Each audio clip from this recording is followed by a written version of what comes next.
you know who we are, and yeah, then we'll jump into it. So here we go. Everyone is a little confused or concerned or excited about the prospects of the market right now in summer of 2023. And I think that we've been talking a lot about it as a team, and really, who are the people who should buy now, or maybe who should wait a little bit, I think has become a big question for us as we advise our clients. Absolutely the same question on the selling side. So I think that we wanted to bring that conversation. We wanted to open that up to all of you so you could ask your questions and, you know, sort of get a little insight into what we're thinking as a team. And I am Megan Brenwhite. I am a licensed associate real estate broker. I'm the head of the Upstate Curious team at Compass. They're a brokerage. And we also have here Monica Schwerberg, licensed real estate salesperson, and our soon-to-be associate broker too, except that she got jacked with changed continuing education requirements. And Monica's our lead buyer agent. So Monica is, you know, does a ton of work with buyers herself. That's really what she specializes in, and also manages and helps train and helps support all of the buyers agents on our team, which I think we're up to at least 12 people buyers, yeah. Right? Yeah. So, yeah. So, you know, again, for those of you who don't know Upstate Curious, I would say that it's helpful to know that we are a very large team. We cover 11 counties. We essentially cover everywhere from kind of northern Westchester, Rockland County up to Albany, although we are now going beyond, over to the Massachusetts and Connecticut borders, all the way over to, we include Schoharie County, Delaware County, places like, you know, Oneonta, sort of the western border. And we generally work with, last couple of years, we've worked with around 200 clients a year. This year will probably be more like 250. So we have a good sense of what's going on in the market all the time. Of those 250 clients that close in 1 year, let's say there's another 50 people who look for something, maybe lose an offer, you know, like we're putting in a lot of offers and seeing what's happening throughout that time. And there's a lot of people who speak with the agents and decide that it's not the right time to look for them right now for whatever reason. So it's not like, you know, we are not in any business of pushing anyone, and we are very much in the business of helping people figure out what the right options are, what the best options are given their particular circumstances. And I think that, you know, the thing that people are waiting for right now, or kind of, and Monica, you can correct me if this is wrong, but, you know, we all had to get used to, you know, going from 2.5% interest rate to close to 7 now. I think people are, you know, that's become much, you know, pretty normalized now. When you see something in the 6s, it like doesn't feel hideous. I think there are people who are waiting until it goes into the 5s. That's sort of my sense, or, you know, kind of wait, you know, want to like wait and see what happens. Monica, when you're looking at buyers, why do you think people are waiting right now, or might be waiting? I mean, I think there's a few things, and I think the interest rate's the biggest one. And again, a lot of it's just perspective and relative to what we saw during the pandemic, which was something that was historic in a lot of ways and isn't necessarily going to be repeating itself anytime soon. There's no way to know, you know, history always repeats itself, they say, but at the same time, history has shown us that interest rates can be a lot higher than what they are right now. And so I think that the biggest enemy to people's searches right now is the mixture of the interest rates with the prices, right? So I think that there's also another piece of that falls into the category of interest rates are national and our market here is not, right? So what we're experiencing in our market and with the pricing along with the interest rates isn't what everybody in the country is experiencing just with the interest rates. And I think that the two combined, you know, can make it a little bit difficult, obviously, and especially when you're comparing what you can get now for X amount versus what you could have gotten pre-pandemic 4 or 5 years ago, that ends up being an even tougher reality. But I think the keyword there is reality, right? Like that is just the world that we're living in right now. And, you know, we'll kind of dig into all of this a little bit deeper, but waiting for the interest rates to potentially drop while also, the prices are still increasing, isn't necessarily the best plan for everyone, I think. Yeah, I think that's really where we're finding it to be kind of a difficult conversation sometimes. And granted, there are still lots of people looking and buying right now. That's still happening. The market, the prices that were reported by Ulster County Board of Realtors, the latest prices, which I think were June, the July ones will come out in like about a week or so. The prices were up year on year, almost 14% again. So this is what Monica is, what Monica's saying about like our market. I mean, that, nationally,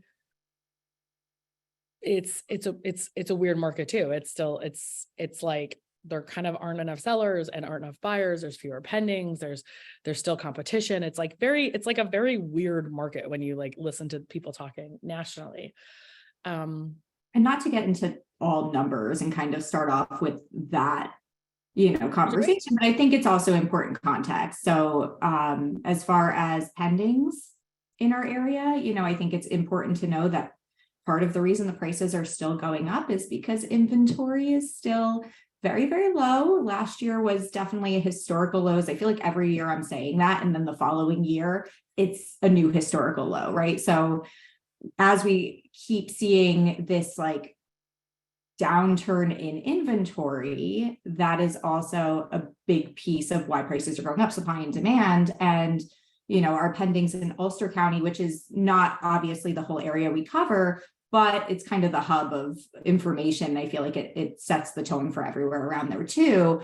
Pendings are down 40%, right? In this, yeah, it's 40% year over year from June. Pendings in June, which is also kind of wild as an absolute number. I mean, we have 29 people on this call and there were only like 92 new pending deals, which basically means an accepted offer that isn't under contract. Well, actually, I don't know if they count under contract as pending. They probably do in that case, actually. Either way, that's a really small number. I think, let me ask if, I'm just trying to think if it's better to do this first or second, but well, here, I'm going to prime the pump here a little bit. We did want to invite like anybody to come up here, visually if you want to. And like, we could like literally do a live buyer consult to kind of talk through your situation. If anyone is comfortable with that, that would be cool. If nobody is, we can definitely talk in more sort of hypothetical things. But sometimes it's, I think, useful to see the thought process that we go through and the process of kind of discovery process we go through, or the buyer's agents go through with clients, to see like what their parameters are. I think that what Monica said is the hardest thing to accept, which is like reality. It's just that like, I mean, gosh, when I lived in Brooklyn, I wished I bought in the 80s, like I would hear about my neighbor in Park Slope who had a brownstone they bought for $37,000. And it's like, but then I bought, in the late 90s and prices still went up a ton. So it's like, I know how, I think that there is every indication, and this is maybe the most important point for you guys, there's no indication that price increases will slow down in this area. And I don't want that to be true, in some ways. And for our sellers, that's great, because this is most people's biggest asset, but it's, hard for housing affordability. No one predicts. I'm not seeing anybody saying that prices will go down. In fact, if or when interest rates do get into the fives again, the expectation is that all of these buyers who are kind of holding their breath right now are going to like flood into the market and bid things up further.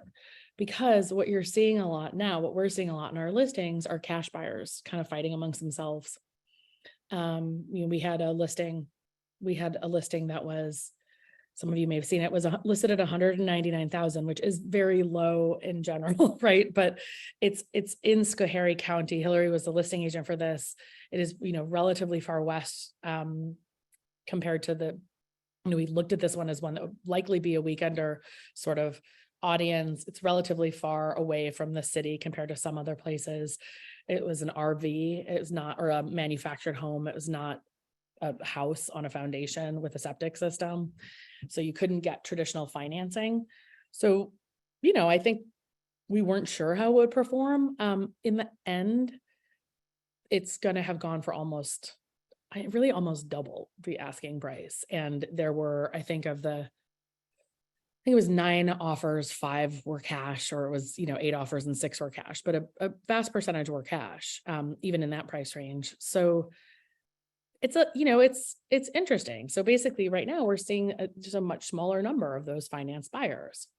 On the other hand, I saw a house this weekend that I think is a great, unbelievable value that I was trying to convince another agent on our team to buy and failed. It is going to highest and best today, but that one was $259,000 in High Falls. And there were already, when I spoke to them, 5 offers, but they were all financed. And that is maybe the other big point that we can say here is that looking, and I will probably say this on every webinar, always for our Upstate Curious audience, like anytime you're competing with weekenders, things are going to cost more money, period.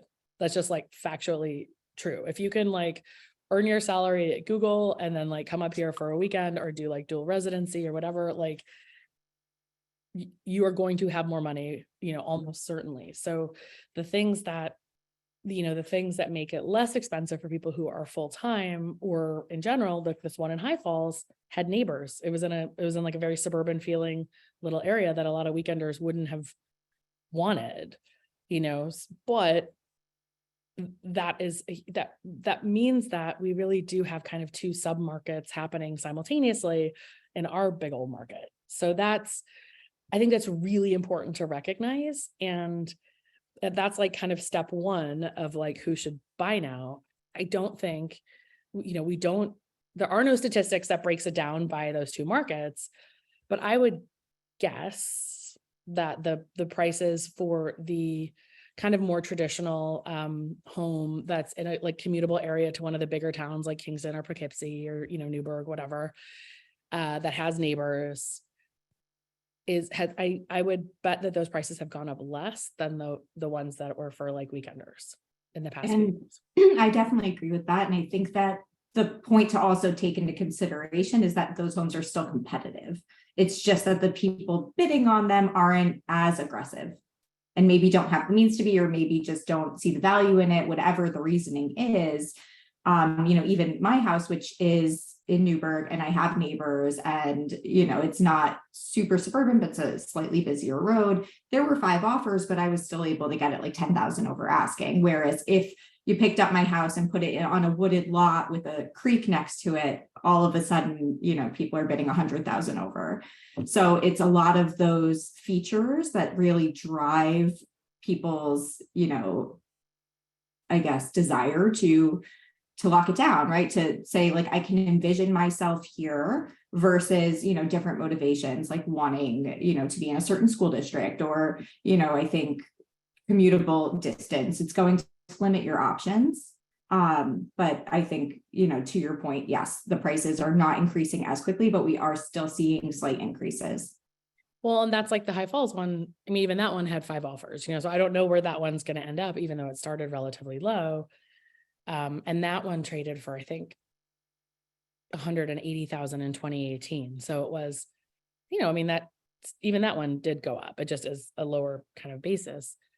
I think that so I would say that like the first question is like, if you're buying something full time, at this point in a lot of the country, it's flipped from it actually being cheaper to rent than to buy. So that is like, and this becomes a personal decision, right? Like there are very few rentals here. So if you need a house and you want to make sure that you're going to be in that house and you're not going to be at the whim of a landlord and all this stuff, like, then I would still buy, I would absolutely still look to buy something now and just, work with an agent or look for these things that are a little bit like stuff that you can live with, that someone else might not be able to, that works within your budget. But I would also say, my opinion is that if you are looking for a full-time place right now, I would also look at rentals. I just would, and just see like, can I find something that is similar? And then, I think that the I don't conversation know, even that's a depends on your typical one, even long-term goals, right? Like, yeah, I think it does depend on the goals. No, you're right, Monica. As soon as I was saying that, I was like, you're not building equity. You're not, sorry, I go heard on. something on a podcast yesterday that I thought was, although a little general or generic, also very interesting. It was like, with the interest rates the way they are, when you're renting, you're paying 100% interest. Yeah. So, it depends, right? I think that if somebody was like, I'm so used to living in a co-op where everything's taken care of for me, and the idea of maintaining a house, is a little bit scary, but I really want to change my life and I really want to be in nature and I want more space and privacy, like renting can be a great option, right? Because if your goal is to not have to worry about any of those things or have those big surprises, if you get, an issue with like a tree falling or a leak in your roof or something that comes up that, it can throw a wrench in your plans for a lot of things when that happens. I think that there obviously is a market for everything. So there are people where it makes sense to rent, but for the most part, to be able to own, gain a little bit of equity, even with the interest rates, I think it's still the smart move. And that kind of brings us to the conversation, I think that Megan and I were having. We were in one of our morning meetings with the whole team and we were talking about this subject, and it was like, okay, why is it a good time to buy and who should buy, right? And I think at the end of the day, you should buy if you find something that works for you. It's so simple, but it's true. Whether it's because you have a house, it's like, the product being available that fits your needs, right? You find a house that works for your family, that you can envision yourself there, or you find something in the right location where you know that this is going to change your life in a positive way. Pricing shouldn't hold you back, because as Megan was talking about before, if and when, right, interest rates do go down, prices are going to go up. It's going to be a wash. And when the interest rates also drop, hypothetically, everybody's coming out to buy. So then you're competing with a much bigger pool, which makes it that much more of a difficult process. I think that, and to answer Jess's question, everybody on the team also works with full-time buyers, full-time people, by the way. So that's absolutely something that we do and that we're happy to do. I mean, there might be certain areas where it's less common, like the people who are in Kingston or Hudson or Newburgh or Beacon, like, are more likely to work with full-timers. But the way that it works with our team is that you basically fill out a questionnaire. We should put that in the little chat thing. Yeah, if you don't, that'd be awesome. You got it. You fill out a questionnaire, and then we essentially look at what you're looking for, like what your criteria. It's a whole very scientifically designed thing that we update all the time that gives us a good chance of seeing who your basically who's the best buyer's agent on our team to be paired up with you. So geography is one of the first things that we look at, but then there's other criteria. So what I would say is that I think it's a great time to buy if you're cash. So cash people, I'm going to say, I don't know how many of you are like that in this room here. This is where this is a moment where, this is your moment that you've been waiting for, where like there are fewer buyers. Some of the buyers who want to be financed are out of the market. That said, because this is true, and so many of our multiple offer situations really are going to cash buyers at this point. So if you're a cash buyer who has some flexibility and particularly would want to renovate something, then this is really your market, I think, because I think that that's where people are still really preferring things that are just done super like turnkey. Yeah. And, just a slight educational moment too, I think, for, anyone in the room that maybe is wondering like, oh, why is cash better for the seller? At the end of the day, it's reducing risk, right? And that's the number one thing that as a buyer in a seller's market, you want to try to do, whether you're cash or finance. That's my best advice. Figure out a way to reduce the risk of your offer to the seller in a way that still works for you. You don't want to put yourself at risk in a situation that's going to, turn out to not go your way, but you want to be able to find a middle ground and, by not having contingencies, that's one thing. By being able to be flexible with closing dates, or being able to be flexible with, slight appraisal coverage, because it's always a difficult thing in our market with appraisals. And it's not just because prices are going up. It turns into a situation of lack of data within a certain radius of a house, because we're in a rural area. A lot of the homes that we're selling, to try to find another 3-bedroom, 3-bathroom with a creek and views that's modern and charming within 5 or even 10 miles can, be within 6 months also. Within 6 months So of it's like, yeah, it's hard.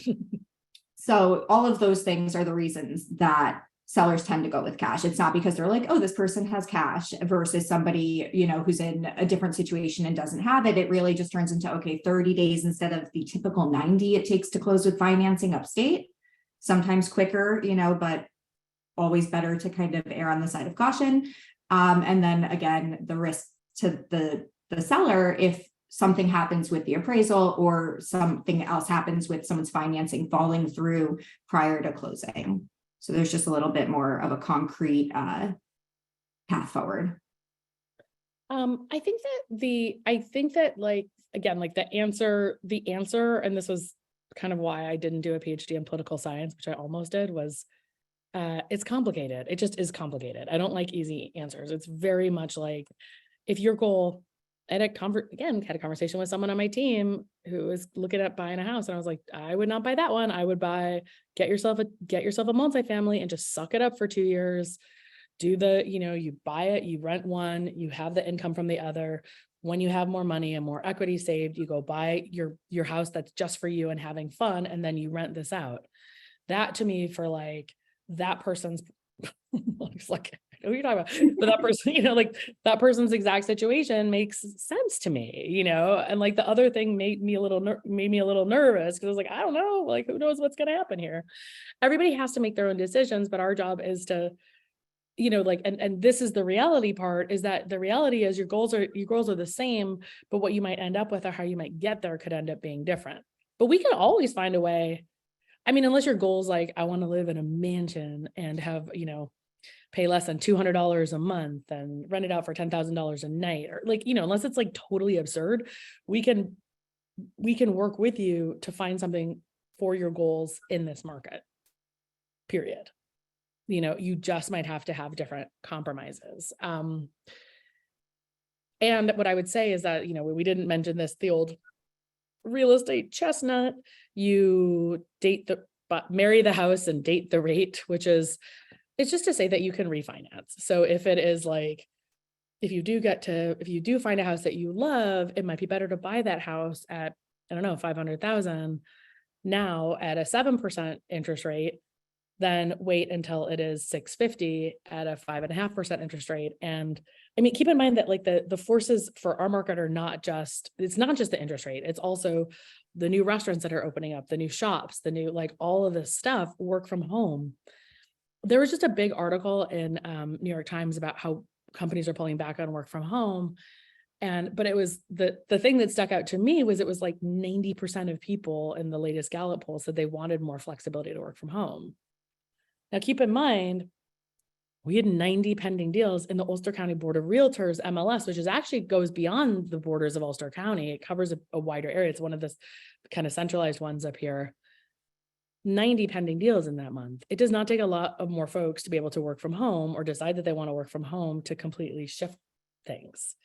So to Jess's question, and then Paul, we're going to come back to you. To Jess's question, the cash buyers are not actually always investors. The cash buyers are often just weekenders too.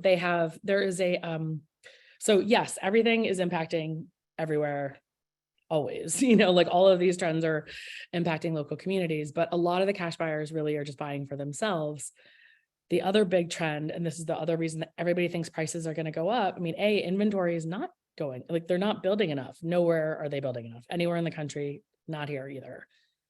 There's a huge transfer of wealth that's just starting from the baby boomers. So we're seeing more buyers who are baby boomers who want to be near their grandkids, and they got that money to spend, but they're also giving some of that money often to their kids or their grandkids to help them get a start, with things. So that is going to be one of the biggest, like, this is like one of the biggest wealth, basically it's like another COVID finance thing, where all of a sudden over a course of a number of years, it's just going to be like millions or billions or whatever it is, dollars injected into the housing market. And what's also interesting about that subset from what I'm seeing on the buyers team is that we are seeing a huge increase of people from out of state.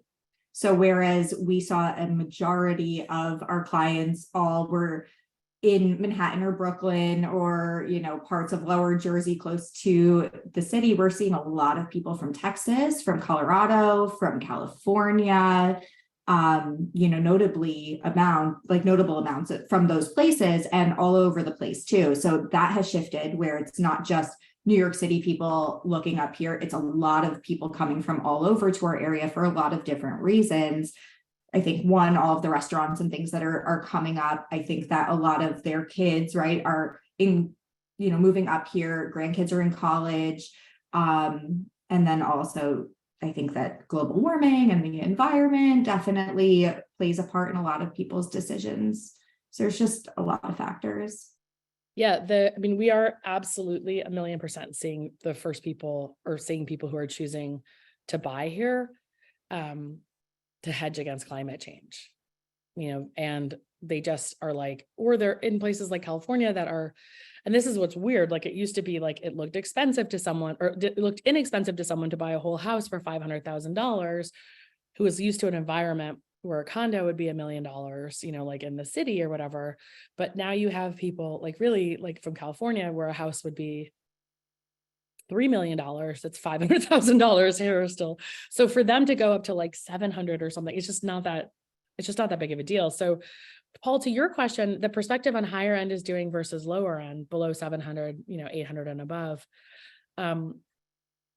That's another thing we talk about. And there was an article today in Wall Street Journal about how luxury, has really dropped actually nationally. That is one of the areas that is not doing well. And I honestly cannot figure out what is happening here, because it's like, I feel like some houses going into multiple offers immediately getting sold right away.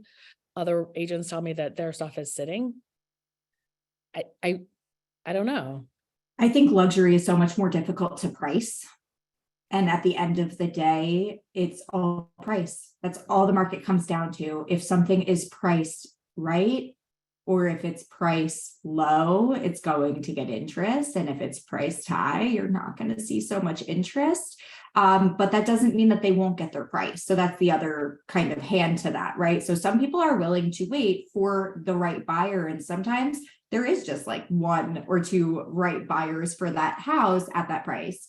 And I've seen it happen. Things could be on the market for a year, and then all of a sudden it's under contract, at the price that they wanted for it. But for the most part, I think that that's the hurdle, is trying to figure out, when we kind of revert back to that conversation about lack of data, and with those homes having so many more special features that are hard to put dollar amounts on.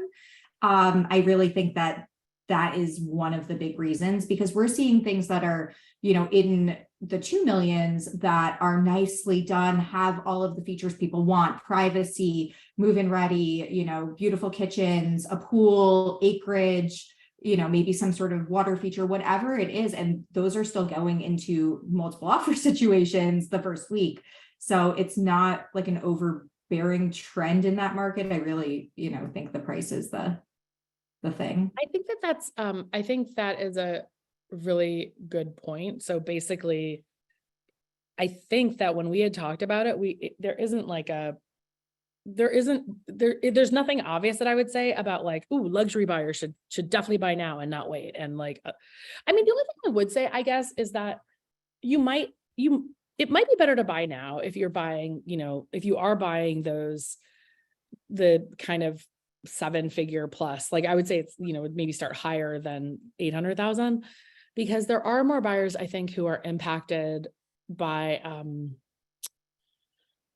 just general economic concerns, and like concerns of a potential recession coming or whatever. So they may, in that price bracket, or like not getting the bonuses they thought they would get, or whatever, that like when you're in the price range where your bonus could buy the whole house, not getting the bonus is is significant. So they may just be like, I don't need it right now.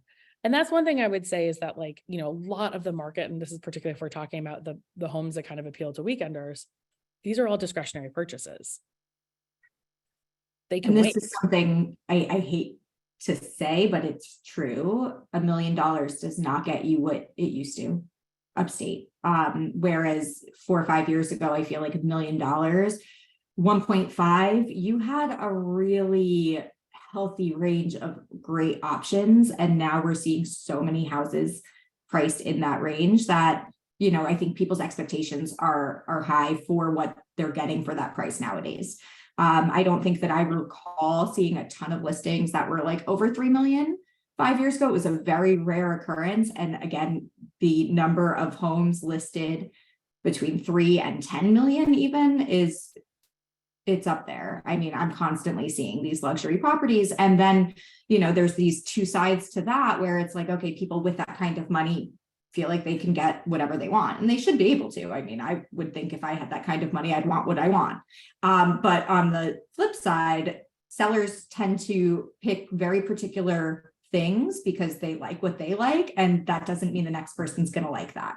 So that's kind of where that conversation comes to, like sitting and waiting for the right person who appreciates the finishes that maybe you spent an arm and a leg on. So now your price needs to be higher, where somebody else may not see the value in these like extremely fancy imported from Italy countertops, you know, or whatever, terrazzo tile, or, you know, these things that we see all the time. So I think that's a super, I mean, I think that's a super good point. And so, and I think that the like, this is why working with an agent, when people like literally, like, not just because I'm the head of a real estate team, but like, I'm the head of a real estate team because I think what we do is like actually super important, honestly. Like, I think that like when people say like, oh, I'm just gonna look through Zillow and like casually peruse, I'm like, that is like literally like being like, I'm gonna drive my car, but like, I don't know, do I need all 4 wheels?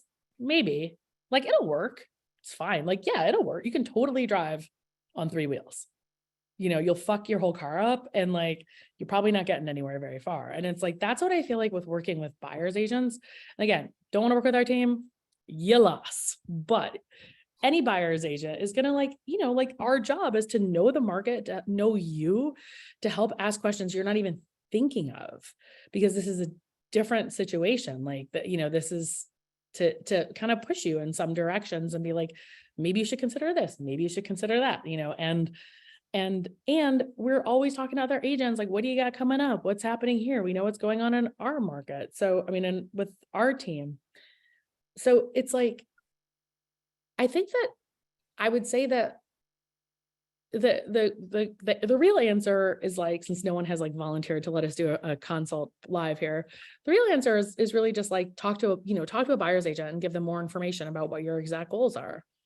And they should be able to tell you if if you should wait. Like, waiting, what Monica said is really important. If you find something that fits your criteria, do not wait just for waiting's sake. Like that makes no sense. So it's like, you know, like, I don't think that prices, like, let's say there is a recession, or let's say there are too many other factors that would lead to prices going up here still. And we've talked about kind of timing wise, how that fits into goals and all of these conversations. Are you looking to buy something for 2 years? Maybe it's not a good time to buy, right? I mean, that's just real. But most people aren't looking to, you know, buy a house, and unless you're looking to flip it and gain, you know, equity immediately. If you're looking to buy like a turnkey house and you think that you're going to Airbnb it some of the time for the next 2 years, and then you're going to sell it, and that's your plan before you buy it, probably not the best move. I mean, that's just my gut feeling on that. But if you're like, hey, I'm going to buy this house now, I want to be able to Airbnb it for, you know, part of the time for the next few years, and then I plan to hold it for, you know, 8 years, and hopefully I'll move my family up after a few years. Those conversations, I think, yeah, you should definitely buy now, right? And supplement what you can in the meantime. But there's no way, we don't have crystal balls to know what's going to happen. And, you know, I think that at the end of the day, it is a little bit of a long game. And that doesn't mean 20 years, but it means not 2 years. Well, and statistically speaking, real estate has gone up 4% a year. That's like over time. And actually COVID just, the whole big bump with COVID where it went up like 40%, that just put us right back on track for that. So it wasn't, weirdly, it wasn't deviation. It's just that 2008 was so dramatic in terms of how it dropped prices. What Monica is saying actually is with the Airbnb for 2 years, if you know you want to sell something in 2 years, like if that thing is going to hold its value or increase its value becomes really important. If that's important to you, like maybe you're like, I'm going to hold it for 2 years and I'm going to leave, but I'm like a jillionaire. So who cares? I just want I just hate having to stay at hotels because they smell funny and I want to keep my toothbrush somewhere. God bless. Again, this gets into how it's like so dang specific. If you find a screaming deal on an Airbnb that like, or on a place that you're like, I would love to be here and I could Airbnb it occasionally, I feel pretty good about that. And it might, it might be okay. The people who are having a hard time are flippers. I mean, that's true. It is hard right now. And this is who you also going to be harder to negotiate with because their costs of labor are more expensive. The materials are much more expensive. Everything's taking forever.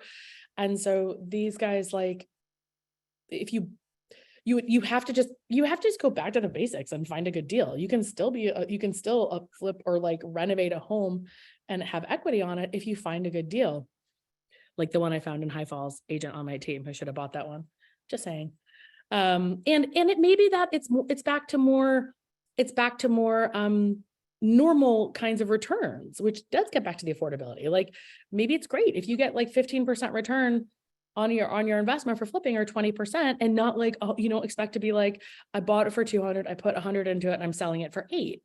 Like that was the kind of weird stuff that happened during COVID. That's not likely to happen again, and I think that that's important. So yeah, so I mean, that's where to Emily's question, the differences to consider with new construction versus not new is just that the new construction, in my experience right now, tends to be a lot more expensive compared to existing homes, because anybody who bought a home and renovated it in the past 3 years was paying the top dollar of everything.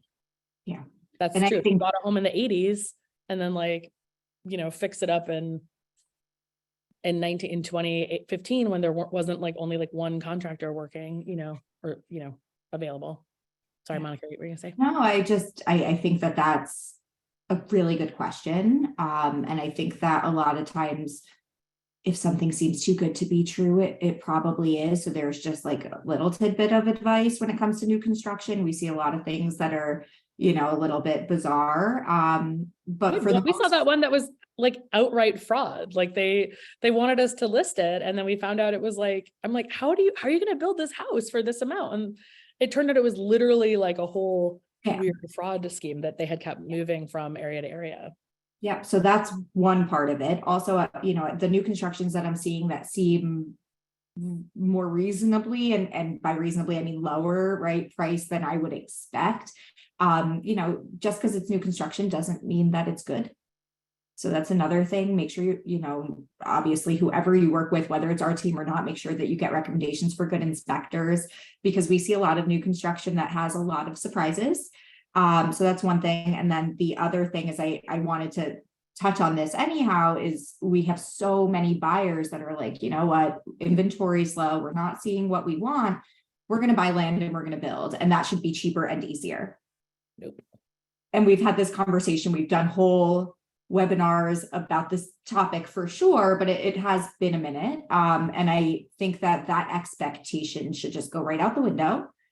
Most of the time you want to factor in, probably we used to say like 20%, I would increase that to like 30 or 35%, an additional funds for the build, just because of the changes in materials and, all of these different factors. And then also, keep an extra like 30% of your sanity to deal with the process, because it's a lot. It is a stressful process.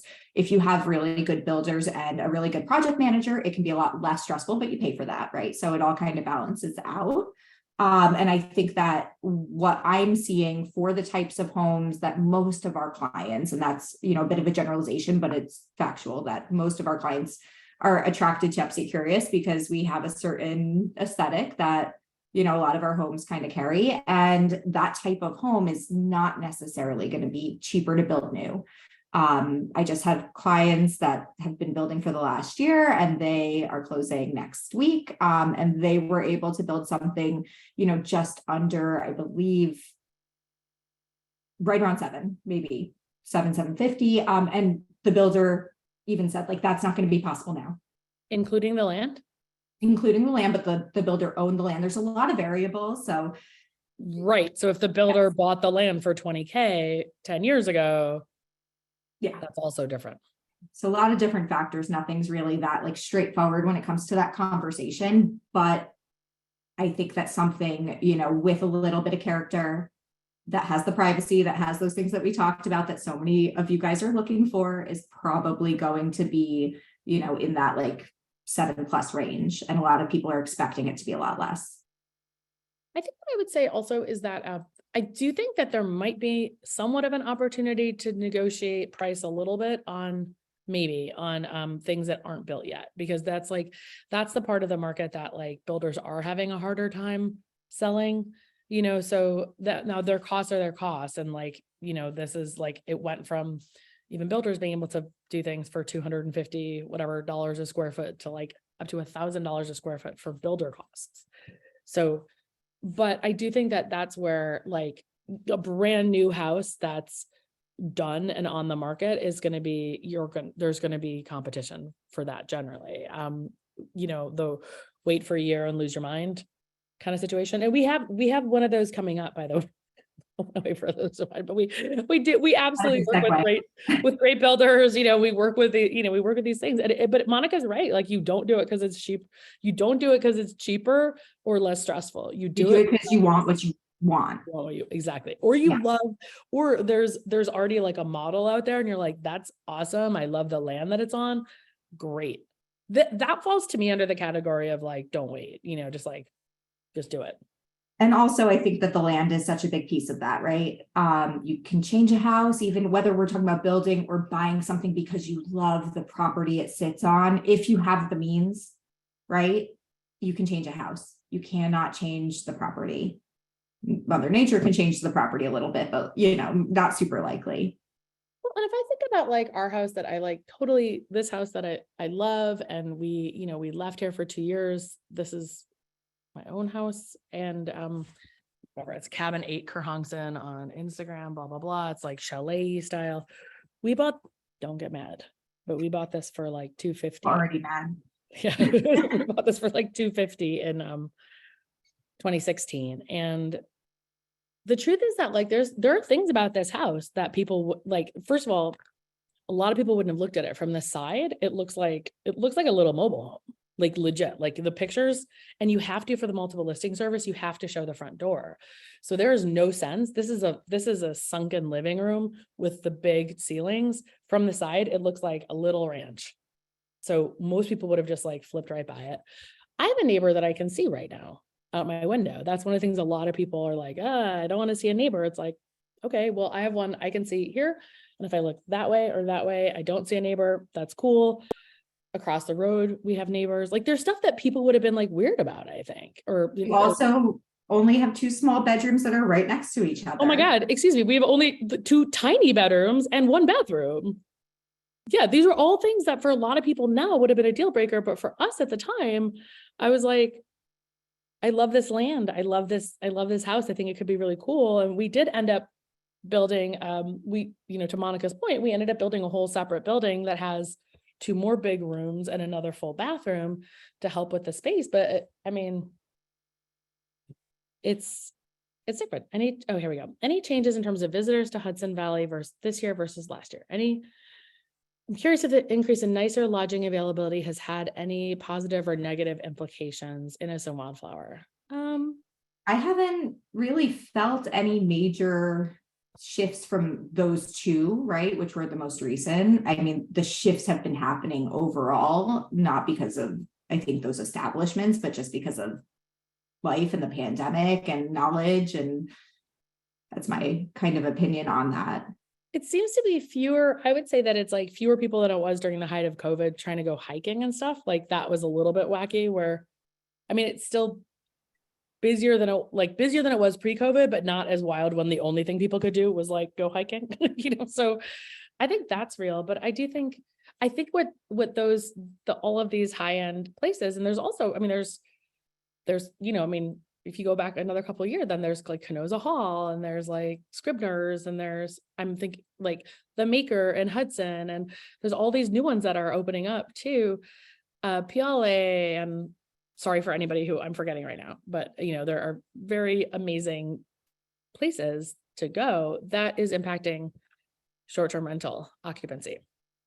So That was yeah, my thought exactly. Yeah, that's the impact that we're seeing, major shifts. I think because of post-pandemic, people, getting frustrated with Airbnb and having to clean up after themselves, and prices went up because people had to charge more for these, really intense cleanings, and, all of these different factors that kind of piled up, and now having these amenities, which we didn't really have as options.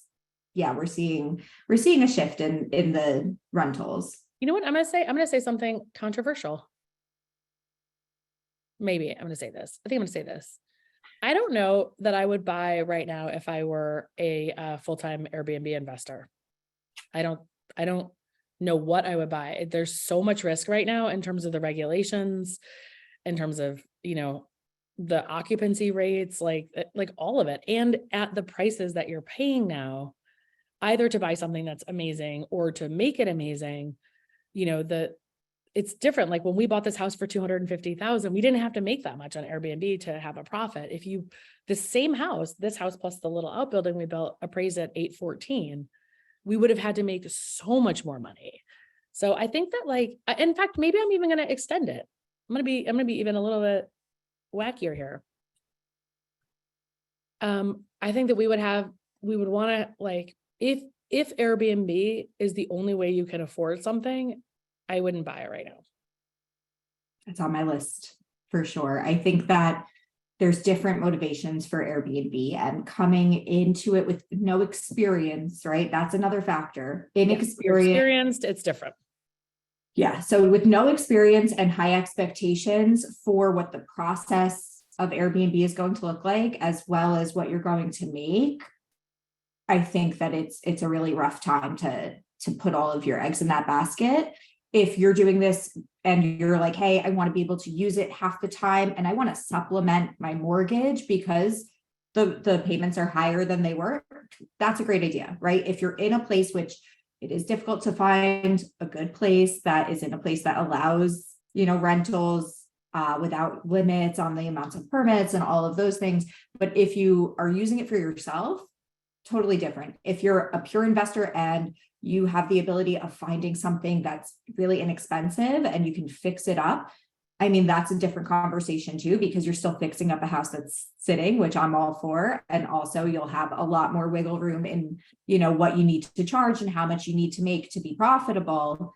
But Airbnb is it's not as easy as everyone thinks it is. And I think, Megan has a few of them. She can speak to that, from getting messages all hours of the day and night, constantly having to be available, constantly having to have somebody ready to go fix an air conditioner or whatever other issues that have come up just in the last week, right?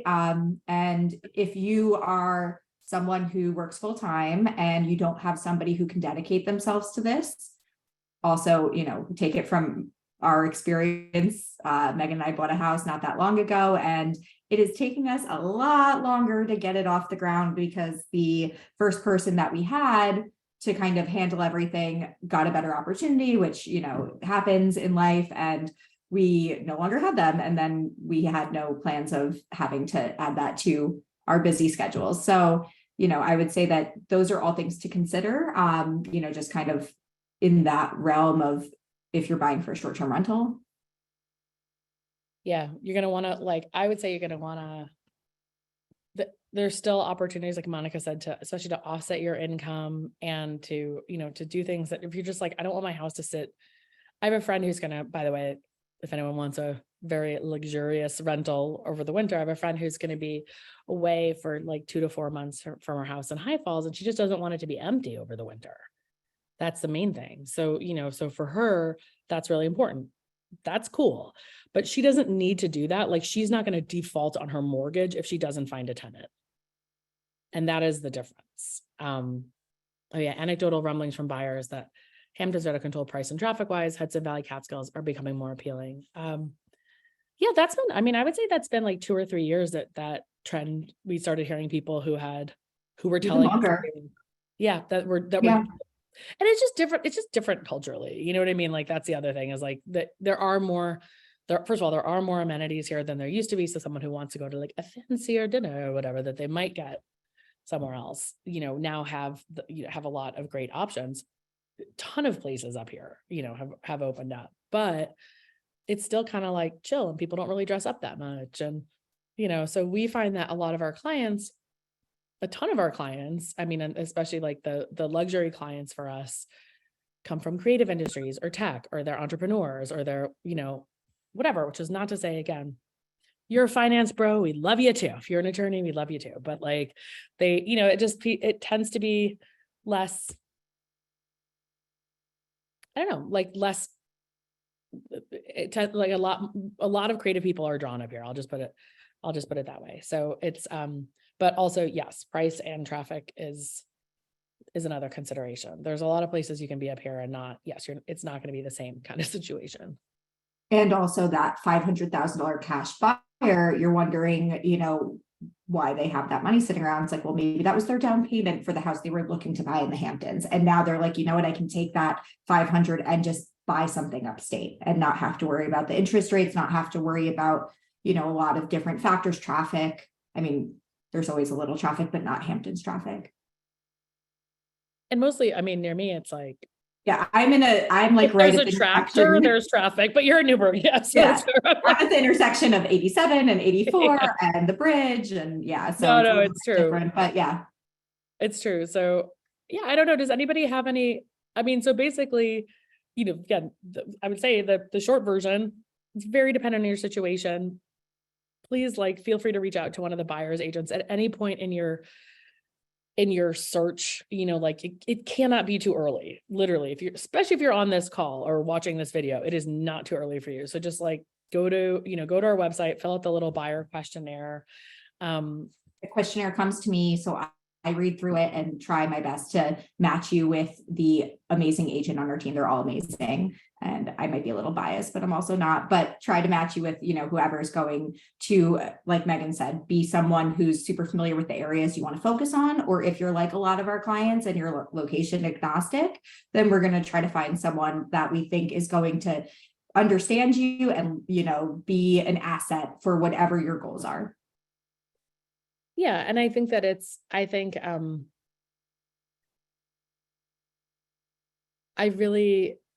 trying to think of how to put this, we are absolutely, so we as a team we talk all the time. We're on Slack all day long, back and forth. We're sharing houses that people have seen. And they're like, this wasn't for my buyers, but this is pretty awesome, blah, blah, blah. So I think that there's something we're talking about every appraisal that we get in, we share and say if it's above or below, so we can identify trends pretty quickly. That's the goal. So we really, if you're looking at the market and you're like, this feels depressing and sad and scary, just let us help you. Do you know what I mean? Because we really are good at all of these things that make it scary. We have counseled so many people who are finance buyers in ways that they beat cash buyers, and maybe they weren't even that much higher or not even higher. We have good processes for how to get the most out of what you're doing, and also to ask the questions and keep poking to be like, are you sure this is the priority? But what about that? What if you give up this? Can you do that? So that's, we really see ourselves as advisors, and yeah, we are not gonna tell you to buy a house if we don't think if we don't think it's right. People all make their own decisions. We're also not going to tell you it's a terrible decision, except for me with my colleague, because I know him.